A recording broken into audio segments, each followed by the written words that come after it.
The secret is out. It has been unearthed, uncovered by the internet sleuths that I am in Gibraltar, and that is true. I am actually in Gibraltar. Very, very exciting, and also a word that I always have fun saying. It's like basically the first word I ever said in a YouTube video ever. The word Gibraltar. So now I'm here, and I was in Copenhagen when you guys figured it out. I have been following along with a team called Bruno's Magpies, which is known as the best pub team in the world. Obviously, they're not totally a pub team anymore. They got to the second round of the Conference League and they took the lead in Copenhagen, right? So a lot of things that have happened since they were founded in a pub 10 years ago, but they were founded in a pub 10 years ago, and we're here making a video about them. So hopefully that's something that you can look forward to, you get to look forward to. It's going to be one of those hidden grounds, and we have a couple more days of filming that I'm really excited about. I think we're going to the pub today once I finish recording these. So that's going to be great. In the meantime, lots of crazy shit has been happening in the Olympic football tournament. Now, you might not have been paying attention to this, right? Because Olympic men sucks. Everybody knows that, and it continued. It continued to suck. There was nothing that didn't suck, particularly for me, obviously, about the quarterfinals of the Olympic men's tournament. You had Morocco taking out the trash with the US, Spain taking out the trash against Japan, and France managing to beat their now arch rivals Argentina in what was a a real grudge match, a rubber match. There was a big hullabaloo throwdown thing happening after that match. I'm going to make a different video about it today. We're not talking about that because the men's tournament has been one thing, off to one side. Egypt and Paraguay battling depends. Very exciting for both of them, but also kind of proof that the Olympic tournament is a bit of a crapshoot in terms of who you're able to convince to go and who's actually able to attend the tournament and play in it. Now, the real fun in this is on the women's side. We got treated to four absolutely fantastic matches. Then it starts with the United States against Japan, which is a really significant rivalry. This is a match that has been the World Cup final multiple times. All right, won by both Japan and the United States, right? First Japan, then the US was able to win it 4 years later. These two teams have a ton of history playing against each other in very important matches. And of course, the key difference between men's Olympics and women's Olympic football is that on the women's side, it's full national teams. This is a huge deal. It's not quite the World Cup, but it is a massive deal who's able to win this tournament. And the United States was able to pick up the win with a goal from Trinity Rodman. Now, I'll go ahead and play that goal for you now. So here's Trinity Rodman, cuts into the left foot, absolute banger. This was in the 107th minute, technically. It's like the 105th minute plus two, right? We're on our way into extra time. And if the last name sounds familiar, right? I'm realizing this because a lot of people don't know this. If the last name Rodman sounds familiar, this is the former, like if you watch The Last Dance, this is the former Bulls player's daughter.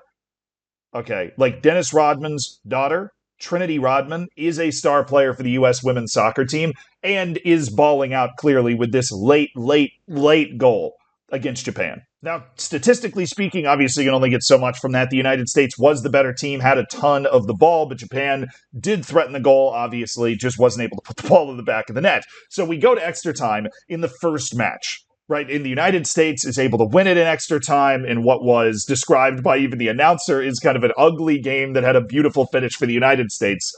Huzzah! Into the semifinal. That was far from the best match that we were going to get in the quarterfinals because the quarterfinals, literally game for game, was fantastic. The second quarterfinal was Spain against Colombia, and this one was absolutely ridiculous. Now, if you recall, Spain are the defending world champions, right? They won the World Cup. They are basically on the men's and women's side just utterly resurgent. They currently hold, I think it's the Men's Nations League, the Men's Euros, the Women's World Cup, and now they're trying to get the Women's Olympic medal, which is a huge deal, as I was just talking about. But a Colombia team that just threw against Canada in the group stage to end up having to play against Spain in this quarterfinal, they opened with a goal in the 12th minute. Now, Colombia obviously not known for having ridiculous women's football prowess, but they were showing it because in the second half, they scored again.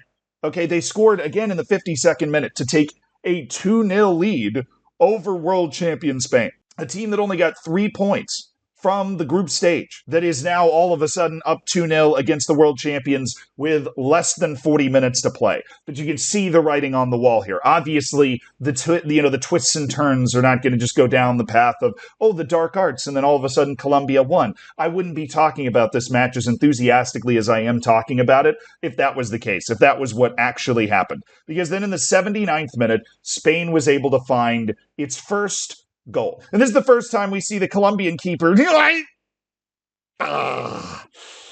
Colombian keeper make a bit of a mistake here, right? And the Colombian keeper was not quite done with this sort of thing. Comes out, tries to get something on the ball. Probably is going to be cleared away comfortably. If she doesn't touch it, she paddles it into the path of Jenny Hermoso, who's able to pass the ball into the back of the net with ease to make it 2-1, which of course turns the last 10 minutes of this match into a mad scramble. Or should I say the last 20 minutes, because there ended up being 10 minutes of stoppage time, at which point Spain did this. In the 7th minute of stoppage time, down 2-1 to Colombia, at one point down 2-0 in the second half. Now okay, look, that right there, that's a gorgeous goal. That's a sick goal. Great little separation, sharp pass, sharp cut in the box. Irene Paredes scores the goal for Spain, and all of a sudden we're headed to extra time. These are just the first two matches of what would be a fantastic quarterfinal, right? We're not even halfway done with what happened in the quarterfinal of the women's tournament, which is kicking the men's tournament's ass and just in terms of enjoyability, not even importance, which it's also kicking the men's tournament's ass, and I can't stress that enough, that this is an important tournament. The second goal in the 97th minute sends us into an extra time that sends us into penalties, where Spain scores 4 of its penalties, including a final one where the Colombian goalkeeper gets her hands. She'll be saying she should have saved it. It's harsh to just blame her for, it isn't one of those right down the middle where it hits her and then just goes in anyways. It's on the dive and it kind of goes off the fingertips and then into the side netting. She definitely could have gotten to it, but Colombia's shooters, they didn't help out either. They missed 2 of their first 4, and that ends up sending Spain to the semifinals, which creates this action-packed set of teams in the semifinals already with the United States and Spain. But who would be joining them? Either Germany or Canada, right? Canada had the whole freaking fiasco that I made multiple videos about with the drones and, right, the Canadian Air Force getting involved with the Canadian Federation. It was the whole thing, right? I would almost use the word fiasco again, but that would be a crime considering that I am sponsored by Thesaurus today. Now you can find your Thesaurus by looking up Thesaurus. I'm just kidding. That'd be a sick sponsorship though, wouldn't it? But Canada managed to overcome a 6-point deduction to make it out of the group stage, which is just beyond insane. They won all 3 of their group stage matches to set up a matchup with a German team that the United States beat in the group stage. So that means Canada is technically the favorite based off of the performance that they've had up to this point in the tournament.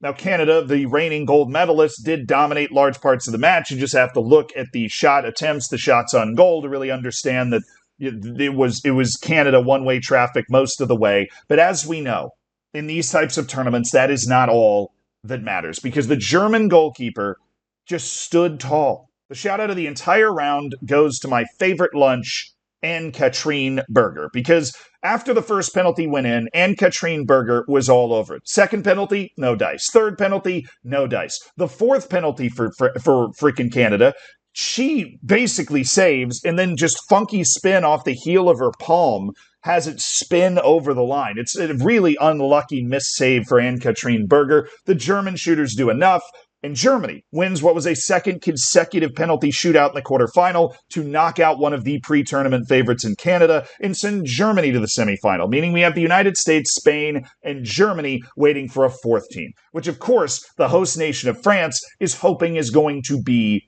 France. And it looked like it was going to be France. Early in this match, France gets a penalty in the 15th minute of the match, only for Brazil to save it. And then the match just goes on, and it's 0-0, and it's a rabid French crowd. You got to give a huge shout out to the French fans. They were showing out for this, right? They were going absolutely nuts. It was a great atmosphere, and except until, well, something happened. It was 82nd minute, and it's hard-running Gabi Portillo that just spoils the French defense's plans. This is tough defending to watch. They definitely think they're going to get to this ball and get it clear, but Portillo throws her body in the way, and then this.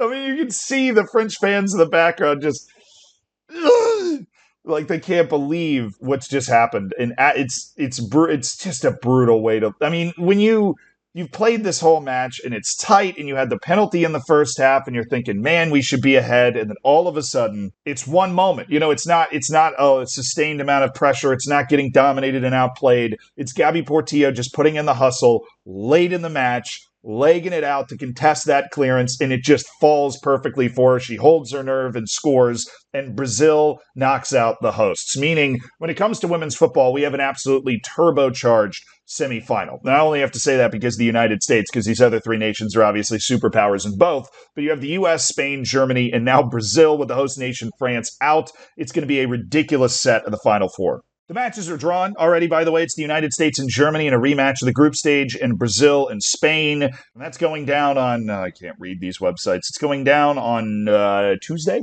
I think those matches are happening on Tuesday, so maybe I can watch those on my flight back from Gibraltar. I'm having a good time on the Rock, by the way. Excellent, excellent Rock content on Instagram, just in case you were missing out. But yes, also, if you were missing it, you're now caught up. That's the whole point of the. You're now caught up. You haven't missed a thing. Watch the semifinal. What are you doing?